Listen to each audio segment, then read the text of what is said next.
திரு சீமான் அவர்கள். ஏன்னா, அவரு கட்சி தொடங்குன காலத்துல இருந்து தனித்து தான் போட்டியிடுறார். எந்த கூட்டணியிலயும் அவரு போல. சோ இந்த முறையும் அவர் நான் தனித்து போட்டியிட போறேன் அப்படின்னு தான் நான் என்னுடைய பார்வை முதல்ல 2026 தேர்தல் அரசியல் எப்படி இருக்கணும் அப்படின்னா, திமுகவை தோற்கடிப்பது, திமுக ஆட்சியை புறக்கணிப்பதுதான் அஜெண்டான்னு முடிவு பண்ணிக்கிட்டோம் அப்படின்னா, அதுதான் நோக்கம். ஒரே நோக்கம் அதுதான் அப்படின்னு பிக்ஸ் பண்ணிக்கிட்டோம் அப்படின்னா, ஏன்னா அது நமக்கு அது என்னன்னு தெரியல. என்ன காரணம்னா, ஏன்னா ஒரு விஷயம் பேன் இந்தியாவை நோக்கி நம்ம பார்க்க வேண்டியதா இருக்கு. என்ன காரணம் அப்படின்னா, 2019, 2024 2 பாராளுமன்ற தேர்தலையும் தமிழ்நாடு 2014 இருந்து தொடர்ச்சியா ஒன் சைடா தான் போயிட்டு இருக்கு. அதாவது அந்த 35 சீட்டுக்கு மேல வாங்கக்கூடிய கட்சி ஒன் சைடா வாங்கிட்டே போயிட்டு தான் இருக்கு. அது அதிமுகவா இருக்கட்டும், 2014, 2019 இந்த திமுக கூட்டணி தொடருது.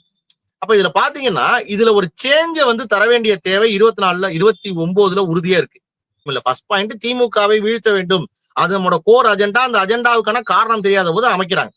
அப்படி ஒரு அஜெண்டா இருக்குங்கிற மத்தியில நீங்க இன்னைக்கு இருக்கிற கூட்டணியே இதை வீழ்த்திருமான்னா அதுல ஒரு டவுட் இருக்கு. என்ன காரணம் அப்படின்னா, விஜய் புதிய சக்தியா வராரு. நீங்க சொல்வது போல சீமான் தொடர்ச்சியா தனியா நிக்கிறாரு. ஒரு 7-8% ஓட்ட தொடர்ச்சியா வாங்குறாரு.